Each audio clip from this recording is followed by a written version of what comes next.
And what's up, everybody? Welcome into the Bearcast on SicEm365.com. I'm Craig Smoak, joined as always by Grayson Grundhoefer, and we are on location today as well as a little bit of a bad weather, snowish type of day for some of us here in Texas. And Grayson sticking around at home base rather than traveling into Waco today. So we are on remote and trying to just stay safe as possible. So that's why a little bit different digs on this episode for those of us watching live on Tuesdays at 11:15 on the Baylor Athletics on SicEm365 YouTube channel. So thanks to everybody joining us live there. But for those after the fact, none of your concern, but if it sounds a little different, we are outside of the studio. So here we are, another episode. The college football season is officially over. The Ohio State Buckeyes, your national champions after defeating Notre Dame on Monday night to win the Natty. And joined as always by Grayson Grundhoefer. Grayson, the end of another show. Another season, and the Buckeyes are champs, and hopefully you're staying safe out of the weather. And I guess, man, just how are you doing this week? I'm doing good. Yeah, I got a little snow here in Austin, and so the roads are a little frozen over, but that's okay. We get to still bring y'all the show like we do every single week. Got to watch a little bit of the game last night, and man, another blowout in a national championship game has kind of been a reoccurring theme. It's kind of a bummer that we've been seeing that, and it's become kind of common in college football. But, I mean, it is what it is. We got to see a full playoff, got to see that whole thing play out. Two teams that were, deserving, made it there, and it just turned out to be a pretty easy win for Ohio State, who I think by the end of the year was pretty clearly the best team in the nation. I think most people felt that way by the end of it. And then, of course, they kind of put that on display against Notre Dame. I will say one of my main takeaways is, can Notre Dame just join a conference already? Can we just not have to watch them, go through and play Navy and Army, and we talk about those as big wins at the end of the year? I just would like to see, I know they beat A&M this year, but I would like to see them join a conference just so that it's kind of so to speak, even playing field for everyone. I think that, they get an advantage of kind of, making this schedule the way they want to. I know they play ACC teams, but I just would like to see them join a conference at some point, but that probably won't happen because I know there's a lot of money to be made not being in a conference. Yeah, there is. And I also think it's, I think they're one of the last holdouts, and I think that's actually good for college football because I don't know if the next thing we want is them to join the Big Ten, and then all of a sudden the Big Ten now has Notre Dame, and there's even less reason to care about anybody else, or they join the SEC, and there's, you know what I mean? Like, if you can force them into the ACC and make them play that way, then I guess that's cool, but otherwise you're just playing into the hands of Greg Sankey and everybody else and making them do more of the same. And then they're not really Notre Dame anymore, in my opinion. They're just another team with a bit more history, but that's obviously been a big talking point. I just think that while there is valid criticism of them and their schedule, like, they still beat three teams to get to the national championship game. They didn't just like get a spot and just like get a, they had to go beat people. They actually earned it. So that's why I'm not as maybe up in arms as some people are, but I understand that's a very hot topic right now. But those are a couple of reasons why I am not as adamant about that. I've seen a lot of complaining about playing on a Monday night, and like every angle of it was Inauguration Day. Okay, I don't know how that affects me watching the national championship, but okay. It was MLK Day. Again, I mean, I understand the holiday. I don't think that affects me watching a game. Oh, it's too deep into the NFL playoffs. Like, I just think college football fans complain about too much crap at some point. Like, I mean, when are we supposed to play the games? It's too late into the year. I don't know, man. Like, maybe the sports just jumped the shark or something, because it feels like people are complaining more about things, and I don't know how to fix anything. So I don't know where this whole thing is headed, Yeah, that's a good point. I've heard a lot of criticism about that too. And I mean, I would naturally prefer the national championship to be on a Saturday because that does feel like college football's day. But also, it's like you would have had to compete against the NFL if you had games on Saturday. Whereas having the game on Monday, there was no NFL game. So you're kind of the hot ticket. Everyone's going to be there to watch. But Yeah, I mean, I get it though. There's reasons that, maybe the viewership wasn't as good as it could have been, or maybe there's ways to improve upon this first year of this college football playoff. But in general, I felt like it did kind of most of the things that I thought it would, which I'm happy about. It forced teams to have to, earn their spot in a national championship game. You saw two teams that would have been on the fringe of a 14 playoff. I mean, I think Notre Dame might have gotten in if you're talking about getting them ahead of a Big 12 or if you're saying get rid of Boise, get rid of Arizona State, I think they might have been around it, but Ohio State absolutely would not have been. And so I found that to be very interesting as well, that two teams kind of on the outside looking in end up in the national championship, which is the exact reason for the playoff. So I'm happy about that.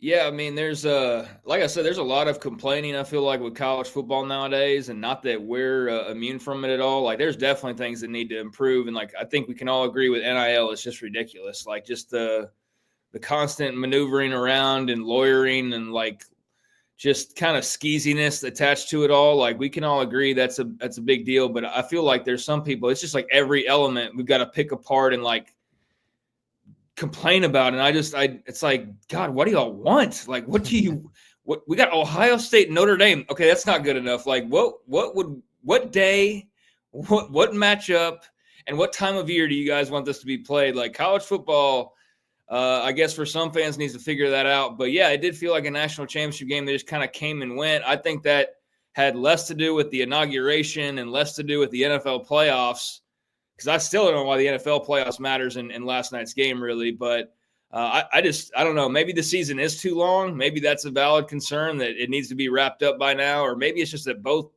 teams are widely hated by most people, and there was no team to really root for last night. Like, when you're having to root for Notre Dame, you feel like something's gone awry, because that should never be the case. Like, I'm rooting for the Yankees. What am I doing here? So yeah, that was very much a Yankees Dodgers, but with less popularity somehow, type of matchup last night. So anyways, Ohio State's your winner. Season's over. Season's been over for a while for Dave Aranda and the Bears. And they've been just kind of doing their thing, making some coaching changes, hitting the transfer portal. Grayson, what is there on the news front as far as Baylor football this week, and anything worth discussing? I know last week we mentioned that Carson Hall was kind of expected to be the new outside linebackers coach, edge coach, and I know that got confirmed after we recorded. So I just wanted to put that out there. He did get officially confirmed as the new outside linebacker coach, coming over from Western Kentucky after being the defensive line coach there for 2 years.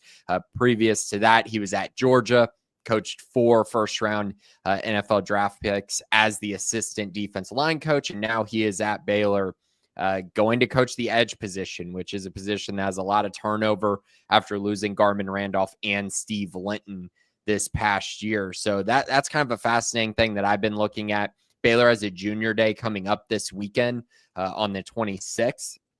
And 2 edge prospects have already confirmed that they will be there at the junior day. One kind of more fascinating one is Temple edge, Jamarian Carlton, the 4-star prospect. And he's obviously started to build a relationship with Carson Hall already. And you're seeing that with a few other guys as well in that edge group. So he's already working really hard on the recruiting trail. I'm curious how many guys he brings in, which guys he brings in, and just kind of figuring out what his type is at the edge position. What does he value at that position? Is it pass rushing? Is it a guy who's more versatile? What kind of size is he looking for? Those type of things are kind of still up in the air, right? Because he's a new guy that has been added to the fold. But that was probably the biggest news storyline of the week outside of recruiting, of course. Yeah, so that continues on, and now the coaching staff filled, and just on paper, where do you think they've upgraded or maybe just remained the same? I mean, hard to tell, I know, based on just these being recent hires. We haven't seen a practice, haven't heard these guys talk other than maybe what we've gone out and researched and clearly knew a couple of the coaches that have now moved on pretty well over the last few years. So does anything particular hop out about these moves outside of this, just the natural kind of ebb and flow of maintaining a coaching staff? I think the staff needed a bit of a refresh on the defensive side. And the 2 areas that Dave Aranda mentioned, I felt like, all season during LSU prep, after the LSU game, were the secondary and pass rush. And those two areas are clearly areas that they want to improve. And I think you saw that with them going out and adding, Paul Gonzalez, and going out and adding Carson Hall and making changes at those two positions. I think it's because of that. I really think they want to upgrade there. They want to get better against the pass. And in order to get better against the pass, you have to create pressure on the quarterback. And then in turn, you have to have a well-coached secondary, a secondary that can take advantage of mistakes. And I think towards the end of the year, we saw some of that. But the problem is they created some turnovers, but they were still giving up explosive plays over the top. They were still giving up big touchdowns on the outside. They were still giving up first downs across the middle of the field. And so trying to change those things, I think, are the big reasons for these moves. I think Hall was more that refresh, kind of find a new face to put in the room, a new guy to recruit, a new guy to develop the position. I think Gonzalez was one of those where they had the opportunity to find a clear potential upgrade. So not only refresh, but also find a guy that has coached a long time. And I mean, coached at a very high level at TCU for over 10 years, a guy who I think they value a whole lot. Bringing him in as this defensive pass game coordinator, I think could give them some new insights into the secondary, improve the group as a whole from cornerbacks to safeties, and just give them a better scheme while also taking some things off Dave Aranda's plate, which was something he mentioned a lot during the season about how challenging it was to be head coach and defensive coordinator. Now he gets to take kind of the secondary and the pass game stuff a little bit off of his plate. I think that will be very beneficial for him and for this football team. And who knows, maybe Paul Gonzalez eventually becomes a candidate to be a defense coordinator guy for Baylor in the future if Dave Aranda ever decides to relinquish that role. Yeah, I mean, that's always a possibility. Certainly have to give it some time and see if that happens exactly that way. But yeah, that's definitely an angle to look at. And what do you think the timetable is for Aranda and DC? I asked that because I've just heard that brought up so many times, and it's clear he's not going to do this for next year. But how long can he do it, or how long does he want to do it, type of a thing. So you think like we're entering the last year of him trying to hold on to that and then transition, or you think it's another couple years maybe? Do you think there's any idea in his head of how long he wants to do this as far as being the head coach and the defensive coordinator? And I understand too, like, he's not like got a 10-year contract sitting out there either. Like, he's got to kind of, I mean, last year was out of necessity. I'd imagine this year's a little bit out of that as well. But like, does he even get to a point where he feels comfortable enough to not be the DC? You know what I mean? Like, what would he have to do to get to that point? Like, win 3 years in a row, going to bowl games to finally feel like, okay, I've got enough cachet to like step away? Or is his feet to the fire until further notice and he's got to be the DC? Do you know what I mean there? I do. The way he talks about it feels like as soon as possible. He would like to not have to do, all of these different things. But, this is where it gets interesting, right, Craig? Because I do think that's the best role for him, is to continue being head coach and defensive coordinator while making sure that he's hiring guys on the offensive side that he trusts. And I think last year, the ability to just hand the reins of the offense completely off to Jake Spavital was key to everything they did last year. It took a lot off his plate, allowed him to really focus on the X's and O's on the defensive side. And yes, they didn't improve as much as he would have liked or Baylor fans would have liked, but there was improvement. And I think as you go into this year, the expectation is for even more improvement. And if they're able to do that, you could see a very complete team again. I'm not sure that he can ever give up that role. And I say that just because, again, I think that's where his best qualities are. Coaching the defensive side, actually coaching the X's and O's. So I don't know why you would give up that kind of advantage that you have as being one of the best defense coordinators, in the nation, in college. Everyone respects him like that. And I do believe he is on that level. So I don't know how he would ever give that up at this point. Now, there may be a time where it's just like, it's way too much and you have to. But I think as long as, they're winning football games at a consistent level, I don't know that it would make a whole lot of sense for him to ever give up that role, even though the way he talks about it makes it seem like it's very challenging and something that, maybe isn't realistic for every single year going forward.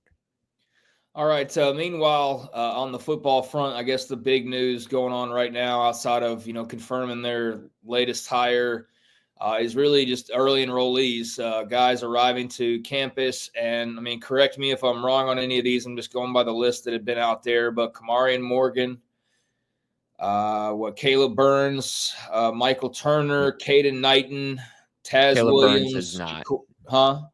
Caleb Burns is not. He's not early enrolling. No. Okay. I was just going over, so I needed to change that. Michael Turner, Caden Knighton, Taz Williams, Ja'Cory Watson, Demetrius Brisbane. Nope. Nope. Okay. Chris Johnson, Chase Collier, Ashton Jones, Matthew Parker. No. No to Chase Collier. Yes to the other two. Okay. Well, this list is here. Why don't you read off who's actually on this list? I'll run through it, Craig. There's 14 early enrollees for Baylor, obviously not including the transfers, because transfers are also enrolling. So here are the 14 early enrollees. It's Edward Griffin, the quarterback out of Coppell, running back Caden Knighton, wide receivers Ashton Jones, Taz Williams, Ja'Cory Watson, offensive lineman Matthew Parker and Harrison Clough. Edge prospects Christopher Johnson and Kamarian Morgan, nose tackle Jackson Blackwell, linebacker KB Winston, cornerback Leo Almanza, star safety linebacker prospect Bo Onu, and then kicker Red Armstrong. Those are your 14 early enrollees for Baylor. They all moved in on Thursday of last week, and school, I believe, was slated to start today. Not sure if anything changed on that due to the weather, but I do believe all the transfers as well enrolled for the first day of school, and that would be all 12 of their commits out of the transfer portal. Of course, notably this week, they added long snapper Drake Knobloch out of Iowa State. He'll come in and replace Garrison Grimes, who, of course, transferred to BYU this offseason. Okay, yeah, I was looking at a different list, and that's why I had a couple of those off. So I was looking at something different, and there I get for attempting to do anything, I guess. But no, I'm just playing. I'm not that self-deprecating. But yeah, I'm glad you corrected that and cleared that up. So anything of note from those guys off of that list? Anything that matters off of obviously the guys just enrolling and getting into campus? Always cool to see like the video highlight and some of the early clips of those guys unloading their couches or whatever. But beyond just the annual tradition of that, anything that stands out to you about these guys getting to campus? Well, the first part is 14 early enrollees. That's a ton. I mean, that normally, you get around maybe like 8 to 11, maybe 12, but 14, that is one heck of a group that they've been able to bring in. And obviously it gives this group an advantage over the guys who don't enroll early. Some of the notable names, like guys who I feel like could play early, Caden Knighton, the 4-star running back. I think he's got a chance to go in there and potentially be the third string running back, maybe even the second string running back. I think he's very, very talented. So I'm curious kind of how he adjusts at Baylor initially. Wide receivers are obviously very key. You look at Ashton Jones, Ja'Cory Watson, Taz Williams, they need a guy to emerge from that group. I think the odds-on favorite is Taz Williams, but these other two guys are very talented as well out of Shadow Creek. So I'm curious kind of how does that shake out, right? Who really rises to the top during the spring here? Taz, of course, dealt with that injury during the season, so I'm not sure when he will be back to 100% and cleared. I do know he's progressing well, but that doesn't necessarily mean that he's going to be a full participant during spring football. We'll kind of see on that. Outside of that, I think a big name is Kamarian Morgan at the edge position. He's Baylor's lone top 200 prospect, a guy who I think they're anticipating coming in and playing a role as a freshman. And so seeing how he kind of, builds off of what he did this past year, comes to Baylor, how he adjusts, along with the couple transfers that they brought in, I'm anticipating that he's going to compete for some playing time. So it's absolutely huge that he's able to enroll early. A couple other notable guys, KB Winston at linebacker. I think he's going to fit in nicely at the Mike position. Obviously won't be the starter there, but I think the staff is very high on him and what he could be. I'm excited about him as well. He was a late addition to the class and a guy who I think could end up being a pretty big steal for Baylor in the long run. Outside of that, you got Jackson Blackwell at nose tackle and Leo Almanza at cornerback. The reason I want to bring those two up are because those two rooms are not super deep right now. There's opportunities there for these guys to come in, compete, potentially get inside the two deep. You look at Jackson Blackwell. I mean, if Cooper Lands moves, if Brendan Bett moves from nose tackle, could be looking at, Samu Taumanu Pepe being the starter, and then Jackson Blackwell maybe figuring in as, the second, third string type guy, if he's able to win a battle with DK Kalu. And again, if those other pieces move, which we're not sure on, but there's a chance there. And then at cornerback, we saw the struggles they had last year. And if Leo can come in and really prove some things and shore up that position, being a two deep guy, he could find himself on the field early as well. Of course, Red Armstrong is going to play immediately. So wanted to go ahead and mention him at the kicker position. He's got a huge leg, should be a very nice positive for Baylor special teams group. So there's your early enrollees as the young faces start to make it to campus, and also going to have some transfer portal guys. So is that the same timeline? Like, how does all of that work with the transfer portal guys and high school guys? It is. So obviously different in how they're announced and how social media, talks about it. The transfer portal guys just kind of enroll when they enroll, get to Waco when they do. There's been a few guys that have been there for over a week. And then a few guys who arrived, this week before school started. Whereas with the early enrollees, it was like, here's your day, your arrival date, report day. And that was January 17th. So again, a little bit different there. The transfer portal guys have a little more freedom to arrive when they arrive for practice, arrive for the start of school, of course. So yeah, I think they're all on campus though, based on what I've heard so far. Haven't heard of anyone that hasn't made it. So yeah, I think they're all there, and that would be 26 new names on Baylor's roster going into spring football, not including walk-ons. Yeah, it's a pretty big turnover. So that's going to be a bunch of new faces to get to know over the coming months and leading into spring football, which on the one hand, I guess, is not that far away. And then again, with the season lasting as long, like we could use a little bit of a break, quite honestly. We could probably use like a little breather because it does feel like it just ended and it's already 2 months away again. So that's college football for you, for better or worse. And obviously, if you love it, it's for the better. And there's a lot of things to be excited about with what this team did and what all they've got coming back and now what they've got coming in. But we'll obviously have plenty of time to discuss that ad nauseum. But did want to update the fact that these guys are arriving, so that's official, and you don't have to worry about backing out or changing minds like Jade Barron, unfortunately did a few years ago. He obviously went and had a heck of a career at Texas, but that was kind of a late news item, right, that seemingly came out of nowhere. So barring anything like that, Baylor's looking to be in pretty good shape, getting their class in and getting those guys to work pretty quickly. So, yeah, that's half the high school class practically, and a lot of the transfers. Yeah, well over half. Yeah, I mean 2/3 really are enrolling early. That's why it's just it's a crazy time, because most times you don't get this many guys enrolling early. Of course, getting all the transfer portal guys on campus is absolutely huge. It's something that they need to happen. They could add some guys later, of course, in the cycle. I still think there's opportunities for them to add transfer portal guys potentially before spring football starts. We'll see on that. Guys just had to enter by a certain date. There is no time period where Baylor can't take guys as long as they can figure out a way to get them in school. And then, of course, after spring football heading into the summer, you'll have another wave of transfer portal guys enter as well. So Baylor could be targeting that too. So still some things to look at, still some things that they could do to add to the roster. But right now, pretty good spot with all these new guys that they brought in. Yeah, I would say so. So, of course, it wasn't even like clock all zeros last night. I already started seeing like preseason top 25 polls, which I think is just like, I get it. Like it's content or whatever. Clickbait.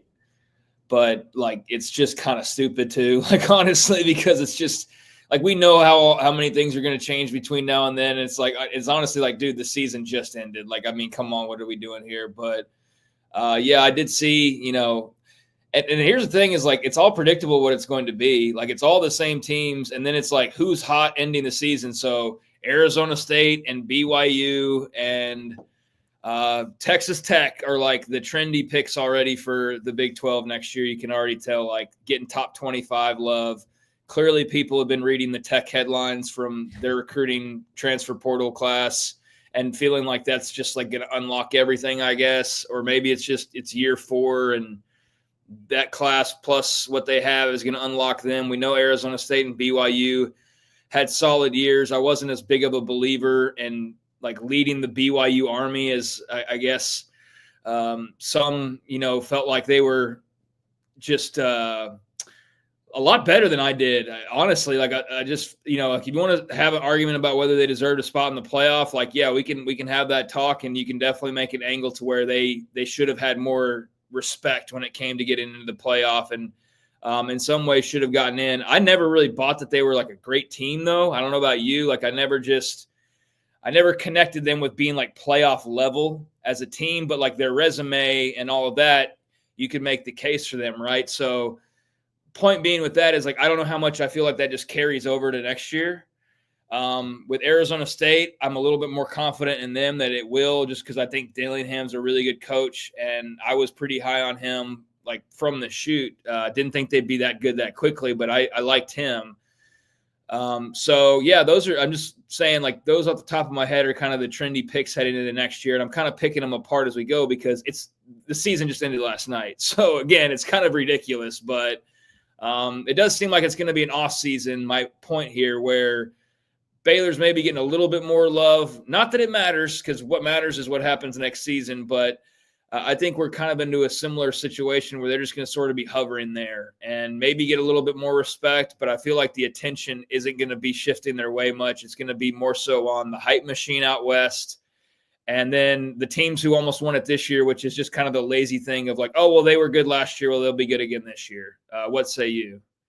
I agree with you. I actually think two of the teams that are kind of under the radar, you mentioned Baylor, a little bit under the radar. I've seen some people have them in their preseason top 25 in the back end. Could be in some, yeah. Yeah, and they have been, but them in TCU, I think, are kind of sneaky ones who people are just kind of forgetting about, not talking about as much because they want to talk about, like you said, Texas Tech, Arizona State after this great year, BYU after this great year. I've even seen a lot of K-State love. They do return, Avery Johnson. Like last year? Yeah, exactly. So some issues there for sure. I think one thing to keep in mind when you look at a team like Arizona State, they played a really soft schedule early in the year, and I think it really allowed them to build a lot of momentum. And so as we move forward, looking at these teams' schedules is going to be really important, and something that I think really does matter because the schedules are uneven. It's just the way it is now in the new Big 12.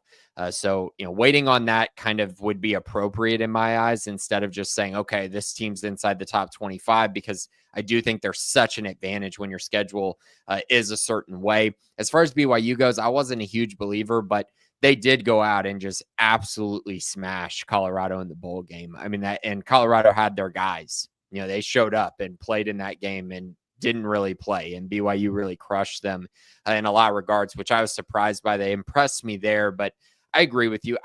I just simply think this conference is so even in a lot of ways that the schedule matters, when you play people matters, where you play people matters so much. That's hard for me to sit there and say, yeah, Arizona State's going to be a top 10 team going into next year, but Baylor and TCU are unranked. I don't think the separation is quite that much. And for me, I think, Baylor and TCU specifically are two teams that I think are probably going to be risers as the season comes, even though you're right. During the preseason, they probably won't get as much hype as some of these other programs.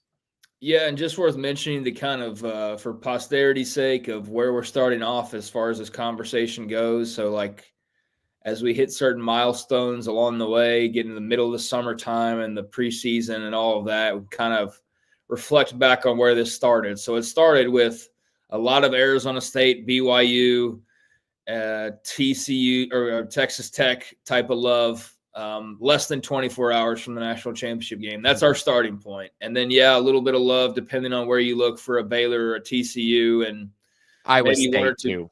Who? Iowa State has gotten some love too. And Kansas State, which K-State's going to have to do a bit more proving after last year. I feel like we're going to sort of default them because they're K-State or something. But I mean, I think Kleiman's a great coach and all that. We got all year to talk about this, but I just feel like you kind of have to prove it a little bit more this year rather than just fast forwarding them to the Big 12 title like we could have done all of last offseason, right? And maybe a lot of people did. So obviously that didn't turn out to be the case. They didn't even make the championship game. So you never know, and the schedule matters. So when all that comes out, we'll have a better idea on what that will look like. But that's where we're kind of starting as the beginning line of the hype for next season. But not going to start beating the drum any particular direction just yet. But it is starting in some circles, and those are some of the teams already being talked about. And I don't think this will be a year where you have to worry about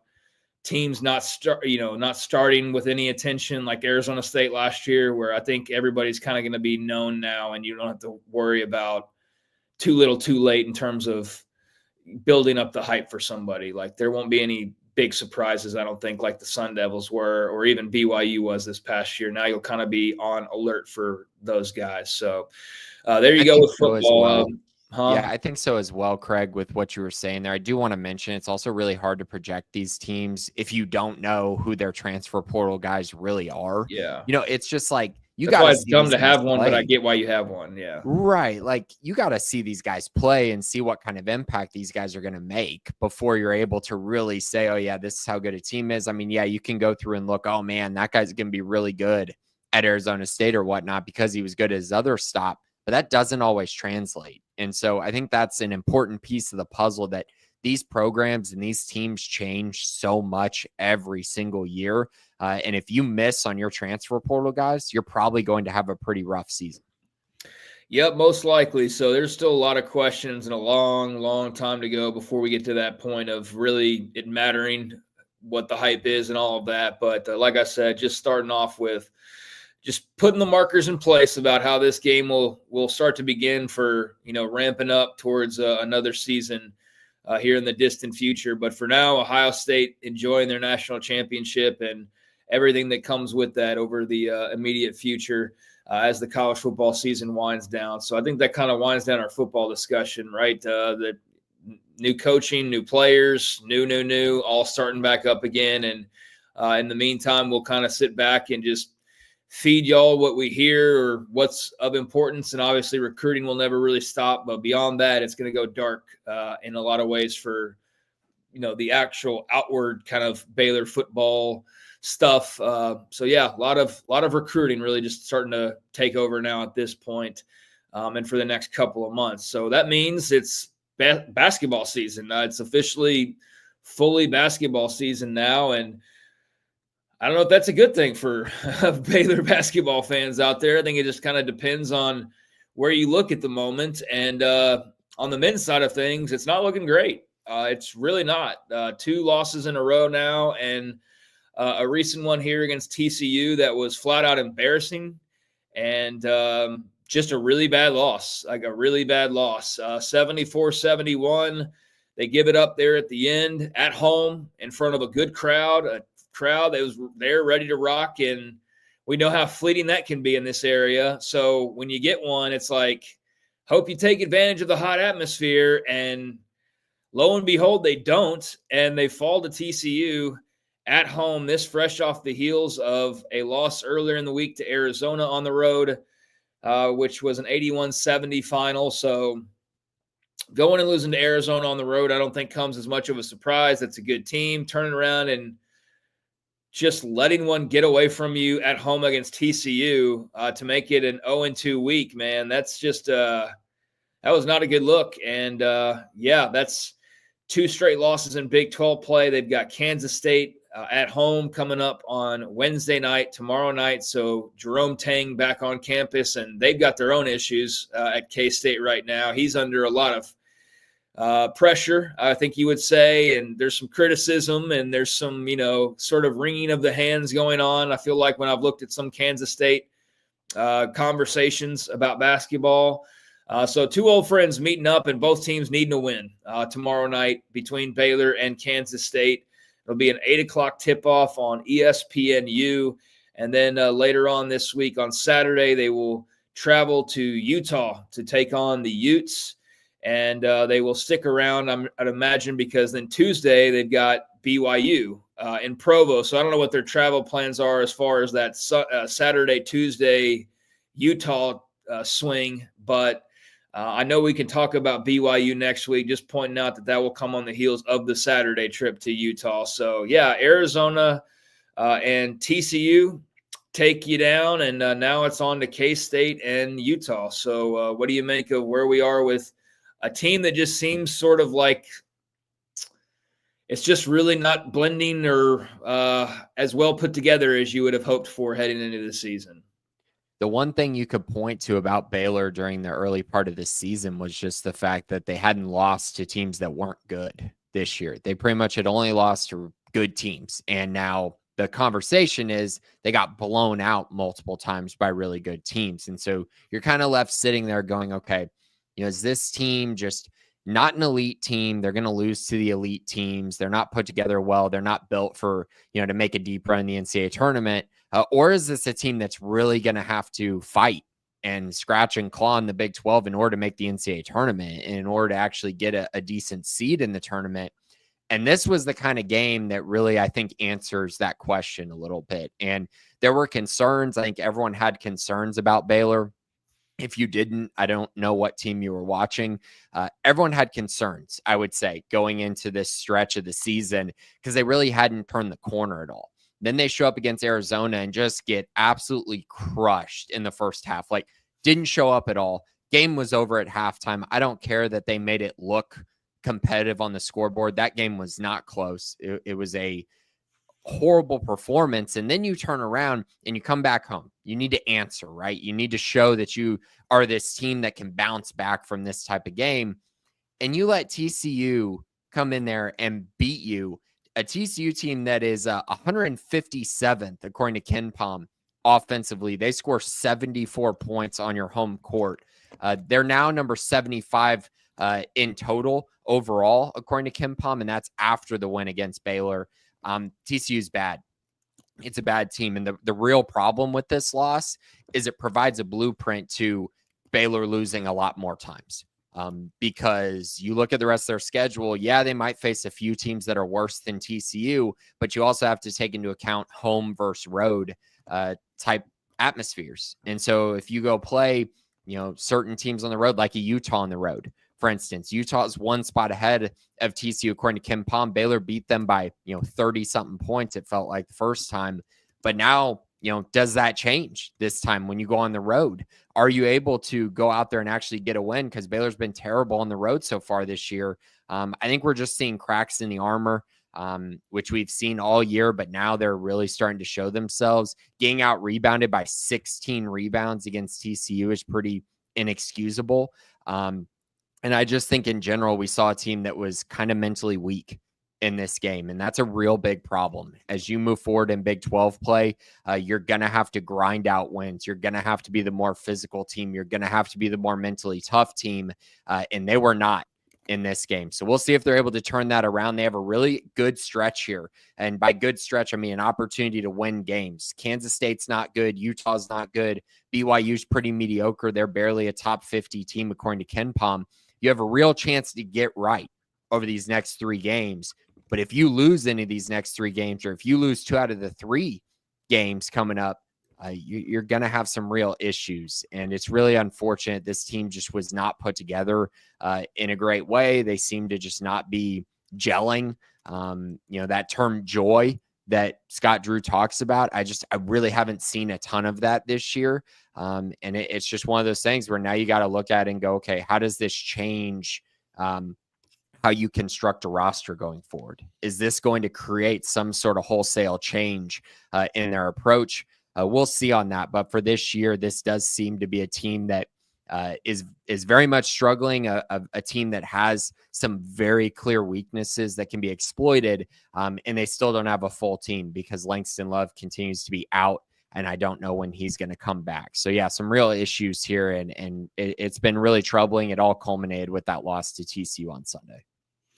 Yeah, I just man, when you're pinning so much hopes on a guy who can't stay healthy, that's just, I don't know. It's kind of asking for trouble, man. Like anytime you roll in a season, like, hey, we'll be great so long as the guy who's always hurt stays healthy. We're gonna be great. You know what I mean? Like that just, I don't know. I know I don't know Craig, like I all don't the think, details and the timeline and all that, but geez, Louise. yeah, and I don't think that he is the difference between them winning many more of these games that they've played. Like maybe the TCU game goes a different way if he's out there, but I mean, there are other games, I mean, that he hasn't played in, some of those weren't close. Like the Arizona game, is he really going to change the outcome of that one? No. So yes, it's easy to say, oh, he's the key to their season, but I think it's more so just they need him because they need more bodies that have proven experience and can actually hold up for what they're trying to do, which is switch everything, which is still baffling that is still the case right now, because clearly that is not working. I mean, they just allowed Ernest Ude to have, I think, like his 5th ever double-double. I mean, they were making him look like an all Big 12 guy, and he's, not even in the top half of Big 12 centers, especially on the offensive side. So there's some real issues here with the way that they're playing defense. I think they might have to switch some of those things up and just kind of deal with the fact that, maybe they're going to give up points here and there, but this switching everything is not really working. And then offensively, they just get stagnant at times. And then you saw Jeremy Roach get hurt towards the end of the game against TCU as well. So we don't know what's going to happen with him either. That he's been a big piece for them. And if they don't have him, that makes things even tougher. Now, he hasn't played great. He hasn't lived up to the hype, but I would say that they still need him. Like they still need these guys who have contributed to still be there. Yeah, I mean, I'm not the biggest college hoops fan at this stage of life. Never really have been, like, especially in comparison to like Ashley and folks who just absolutely love it. Like, I just feel it more that way about college football. But yeah, man, it's going to be tough to kind of keep the mojo alive. I feel like for this team, it just feels like there's a lot of, this is why you don't deal with one and dones. And this is what, like, and of course that's like when it doesn't go right, then all of a sudden that's a big problem. When it's great, like it's awesome to have all these NBA guys. But I mean, I do think there's got to be something, I guess, put under the microscope and figured out, because it does feel like they're just sort of just like floating out there, like with some sense of direction, but like not really super clear. And I don't know. I just feel like they're sort of floating out in the ether, and I don't know how else to describe it, but I don't feel like they're just like locked in the way that they were maybe a couple years ago and like on a clear trajectory in a certain direction, upward and onward. Like it just feels like, if anything, they're sort of standing in place, or even going backwards in a way. I don't know. I don't have as deep of a dive and deep of a feel on the team. But I don't think it's like just that you got NBA guys. I do think there's an NIL element to where you may have guys that might also happen to be one and done guys who maybe, because they're making money, it's not as important as maybe it felt a few years ago to some people, or maybe you're just looking for reasons to like pick something about the team apart because they're losing. Like, I don't know, but yeah, there needs to be like a full reevaluation of kind of like just the cupboards, if you will. And like, all right, how are we making the meal, and what ingredients do we have? And like, what makes sense to make moving forward? And I feel like they've kind of made like some half recipes, and it's worked at times and other times it doesn't. And like right now, I don't think they have any clue of kind of what they're trying to make. Does that make sense? It does. And when you look at this roster, you just go, how is this team assembled this way? Why was it assembled this way? It definitely makes you ask those questions. And you mentioned the true freshman part. I think VJ's been really good. And I know a lot of people can argue that, debate that. That's fine. But I think their true, miss is, Jeremy Roach has not played to the level that they need him to. And they haven't had Langston Love all year. And then they never really addressed the wing position. I know they brought in Jalen Celestine, but he's more of just a shooter. He's not an athletic wing that can guard like Jalen Bridges was. So that's been a big part of this. I also think, Craig, they've gotten really unlucky with their one and dones.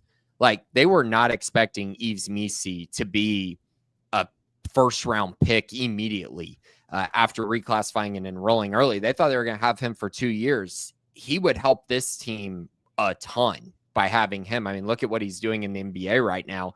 He might be a first-team all-rookie at this moment. And so that's a big miss. And then, of course, Jeremy Sohan was a guy that was ranked outside the top 50 recruits in the nation, and he ends up going top 10 after his freshman year. Imagine if he had come back. So they've really gotten unlucky with some of these. Now, other ones like Keontae and VJ, you can obviously point to them and you knew they were going to be first-round picks. Like, you knew they were one-and-dones. But some of these other guys, they've just gotten unlucky on. And so hopefully after this year, VJ, he'll move on. He'll go to the NBA draft. But if you're able to keep Rob Wright and you're able to keep Jason Asamoah, you got two guys that are now going into their second year, and you're expecting them to be, that much better, right? While also trying to construct your roster with other guys using NIL. You keep Jalen Celestine. You're able to keep some guys on the roster and some continuity while also going out and trying to find some transfer portal guys to fill the holes. I just don't know that they should take as many big swings as they did this offseason. I think Norchad's been really good, but obviously Roach, not as much. And if you could split that, some of that money into 2 or 3 guys, it would certainly help the depth of this roster.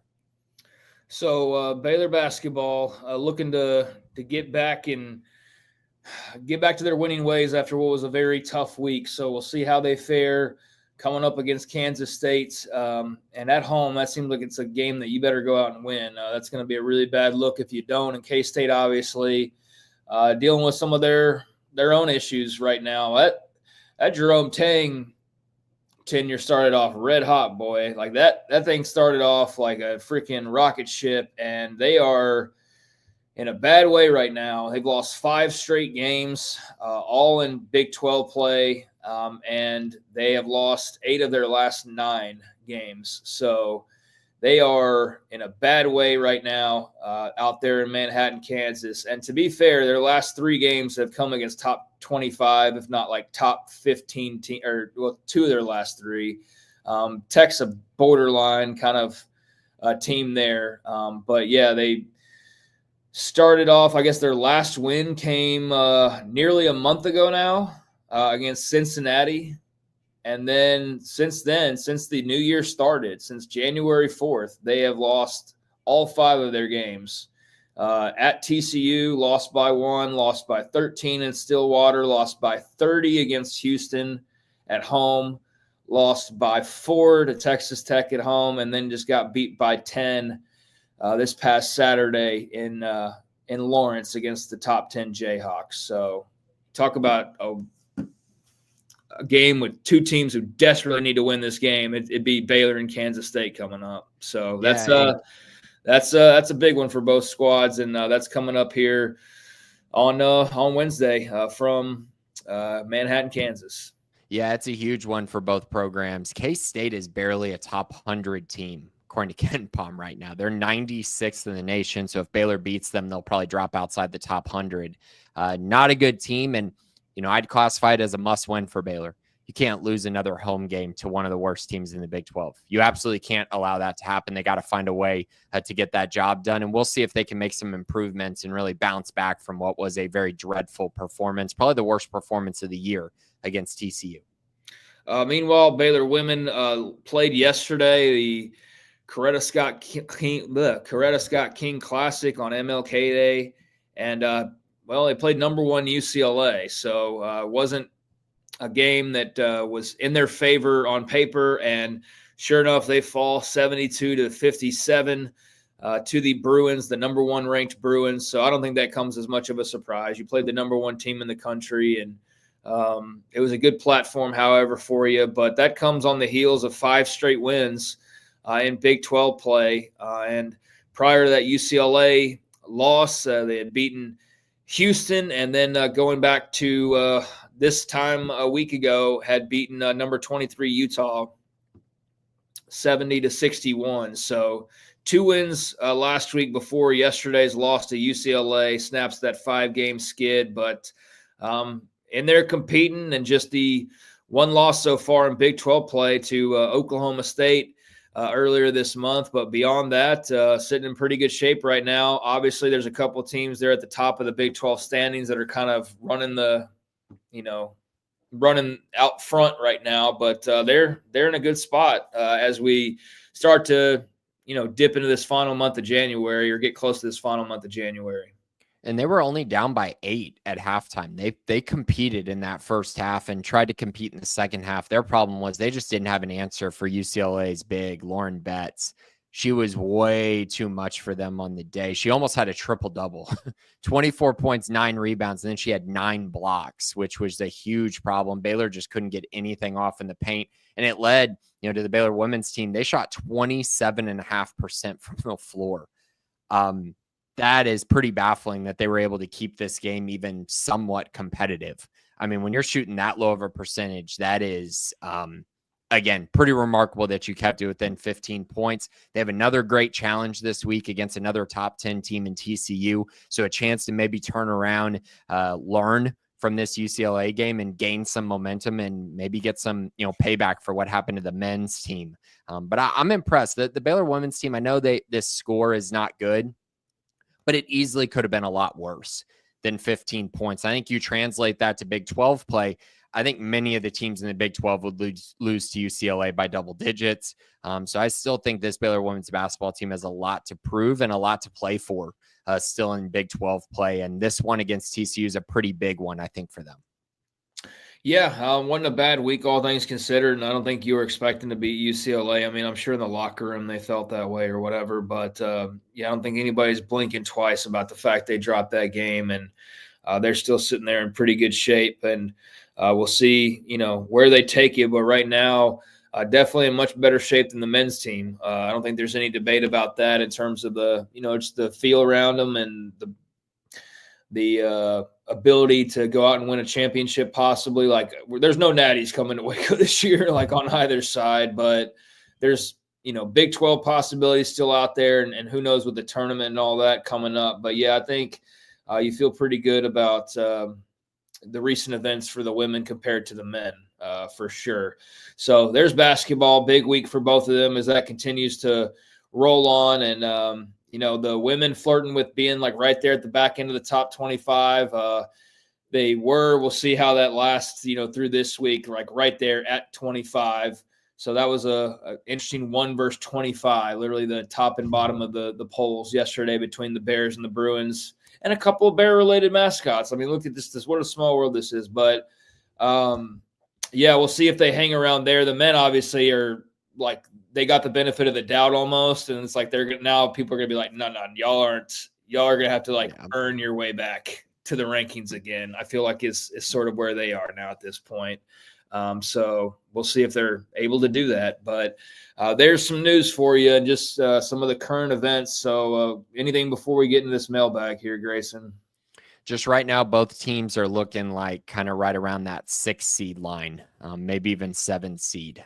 So both have a lot of work to do still to kind of improve on their position in the NCAA tournament, and then also secure a tournament bid. I mean, both sides still have some work to do in that regard as well. So each week is a big week for them, each week to improve, get better. And both sides need to get better if they're going to, truly make any type of noise in March. Yes. So there we are, and a long way to go, but not really. Also at the same time, March, 6 weeks away, 6 weeks away from March, or really, about 6 weeks. So it's kind of far out there and not really. So they got to get their act together, if there's any act to get together, and just keep doing the good things. But we are very much in basketball season now. With the ending of the football season last night. So all eyes on hoops for the most part, but I know there'll still be plenty of questions about football in the mailbag. We get into that now and start off. Got a handful of questions this week with Billy 21, visitors this week or soon, and any priorities. Well, Junior Day is coming up this weekend. I'm pretty sure he's trying to talk about the transfer portal here. Nothing new on the transfer portal at this time. We will see if things change throughout the week. These things usually get scheduled pretty quickly when they do happen, as guys enter the portal, as Baylor kind of figures out, if they have a priority, a guy that they want to bring in, but nothing currently on the schedule besides Junior Day. He also asked, what's the word on Ben Bell, who's the Texas State edge transfer prospect? He committed to Virginia Tech, so it seems like Baylor's probably out on him now. Yeah, I was going to get to that, but you did ask about Ben Bell, so no go on him clearly, as he's going to be a Hokie. So thank you, Billy21. Scotty B. the Baylor King, do you think Terrell Bernard and the Buffalo Bills get to the Super Bowl with a win over the Kansas City Chiefs? Well, Scotty, you may be asking a different question, but if not, then yes, they will go to the Super Bowl because the winner of this game goes to the Super Bowl. So, yeah, if they beat the Chiefs, they are going to the Super Bowl. So maybe what you meant to ask was, do you think they can beat the Chiefs? And that question I don't feel nearly as good about because it's not a guarantee like if you win, you go on. No, I mean, at this point, I just default to everything Kansas City and just assume they're going to win just to save my own sanity. I'm pretty bored with the Kansas City thing, but I understand like this might be the next 15 years of the NFL because Patrick Mahomes isn't even 30 years old yet. So, yeah, I think the Bills are a really good team. Terrell Bernard had obviously a huge play the other night with the strip and fumble recovery, and that was a big-time play. He's been a big-time player for Buffalo.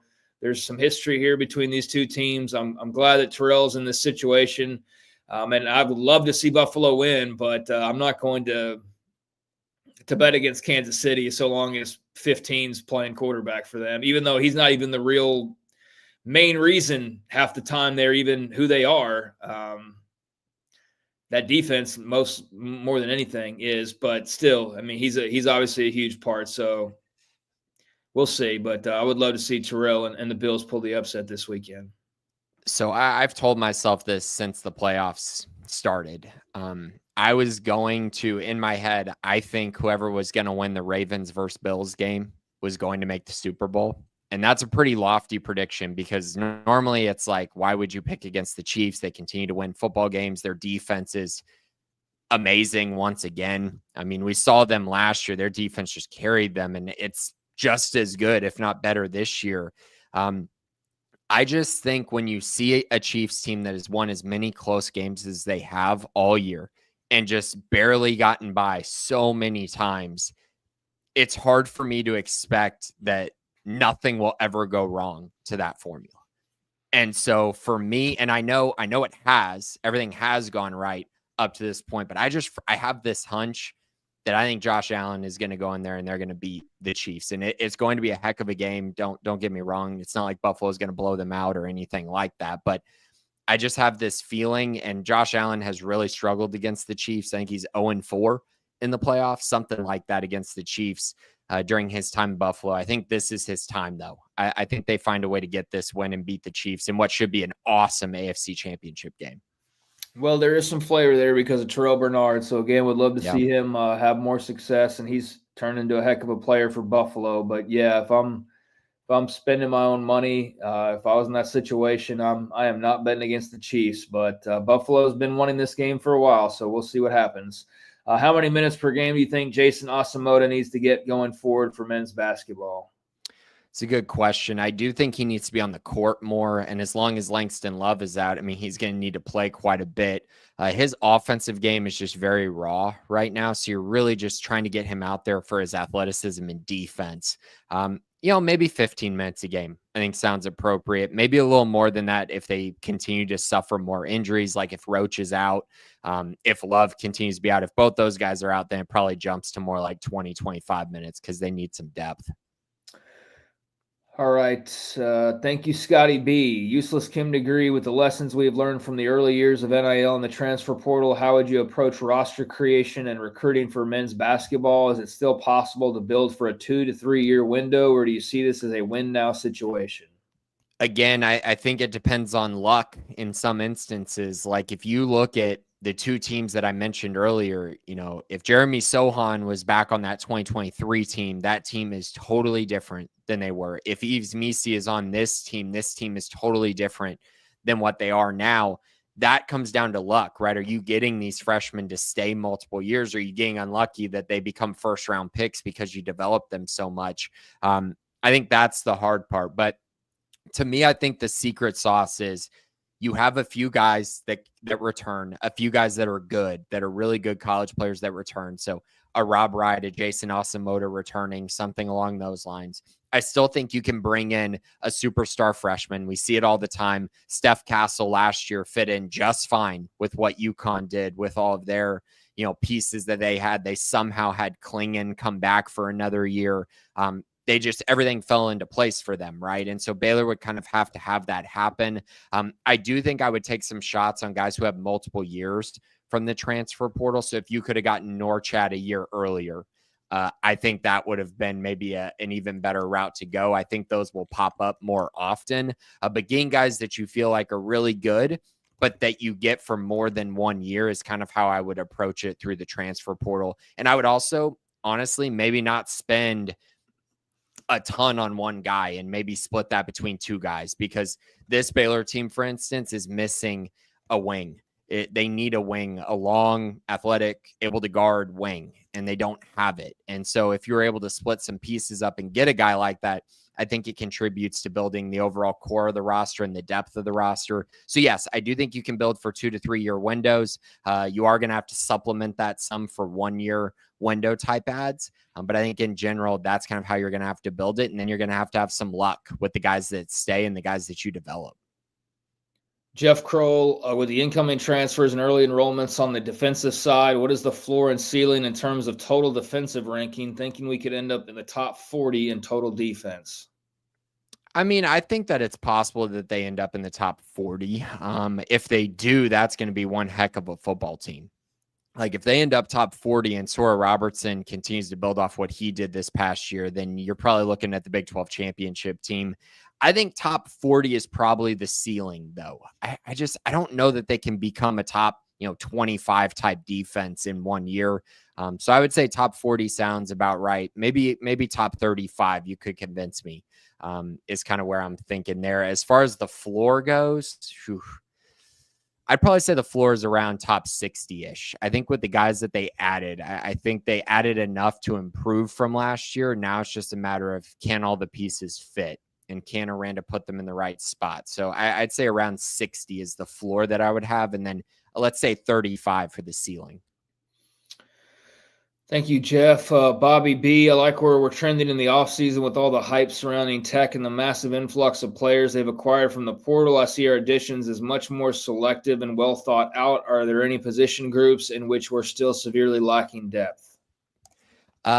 Severely is the key word there. I still think depth at wide receiver is a question mark, because if you look through the depth of that group, you're talking about true freshmen pretty early in that, and that's kind of hard to trust when it comes to depth perspective. I think if you look at, other maybe edge, you got one guy, Matthew Fobbs White, who's a proven commodity. You got Kyler Jordan, who's been around for a while, but the other guys that they have, Kamarian Morgan hasn't played a college football game. Imarian Winston has played some at Oregon, but not at a very high level. So I still think there's some questions there. And then cornerback is probably the other position where it's like, how good is the depth, right? We know there's players there. We know there's guys returning, but how good is the depth there? I think cornerback is kind of the other area that I'm looking at. Outside of that, though, I think they're a pretty deep team. They got a lot of guys that they're kind of building around, guys that they're trying to develop, guys who are former big-time prospects in previous recruiting classes that I think could have a big developmental curve and potentially make an impact, especially along the offensive line, defensive line. All right. Thank you for the question there, Bobby. And finally, from AF Blue 82, can you give the upside turnaround case for Baylor basketball? What would need to be true, and what do you think are the odds it happens? Upside. Okay, so everything upside going right. / turnaround case. Yeah, so everything going right. Langston Love comes back and shoots 49% from the three-point line like he did a year ago and just looks like a completely healthy and just different type of player. Everyone else remains healthy for the rest of the season. So you get Langston in, he's playing really well, and everyone stays healthy the rest of the year. That is maybe where you get a slight turnaround, but the odds of that happening are very low.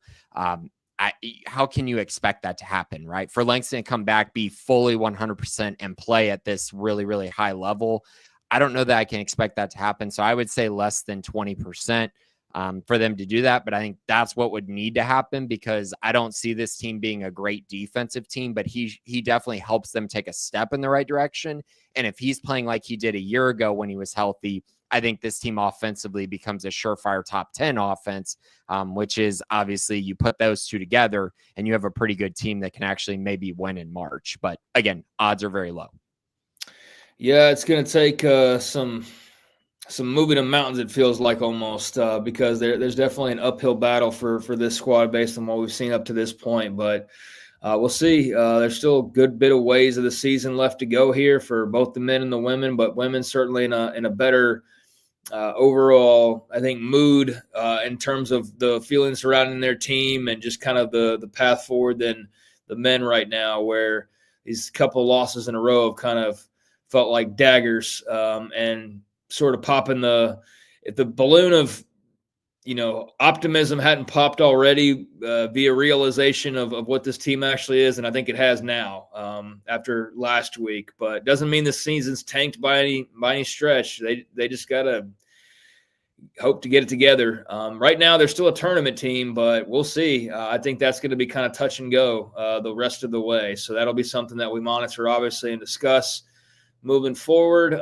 But for now, it's just basketball season and early enrollees and a little bit of football here and there as the news warrants, especially when it comes to the transfer portal. But all of that we'll talk about on this show, but of course is available to be discussed or read about or whatever with your fellow Baylor fans over at sikkim365.com. You can hang out in the premium section, get all the insider news and notes, and also talk with several Baylor fans from all walks of life and all sorts of fans of different sports.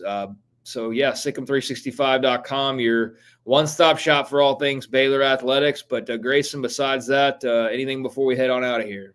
Just be sure to check out Sikkim 365 premium side. Tons of information on recruiting. I have a large chunk of the junior day list already up. I think there's like 12 names on that list. Multiple 4-star guys have been added. And be sure to check out all of our other coverage on the basketball program, football program, kind of all over. And then, of course, be sure to check out 365 Sports Radio Monday through Friday, 3 to 6 with Craig and the guys. Yes, and we'll be talking, I guess, today, national championship a little bit, and I'm sure we'll have something to complain about, but we're not going to complain about everything about the sport like some people have chosen to do as like a full-time profession almost, it feels like. But, yeah, I'm sure we'll talk about that game last night on today's episode. But, yeah, we're with you Monday through Friday, 3 to 6 over on the 365 Sports YT page on YouTube. So that's where you can find us outside of this here podcast. But all right, that'll do it. Thanks to everybody for their questions in the mailbag this week. It's definitely ramping up for basketball, slowing down for football. We're in that kind of little pocket period of transitioning from football to basketball. So, yeah, we'll see where it takes us heading into these next couple of months of March Madness. But until next time, I'm Craig Smoak, and as always, joined by Grayson, Grundhoefer, Garrett Ross. We appreciate you listening. However you listen each week, hit that thumbs up or subscribe button, if you will. And until next time, we'll talk to you next Tuesday at 11:15. It's been the Bearcast on sikkim365.com. Why did I say 11:15?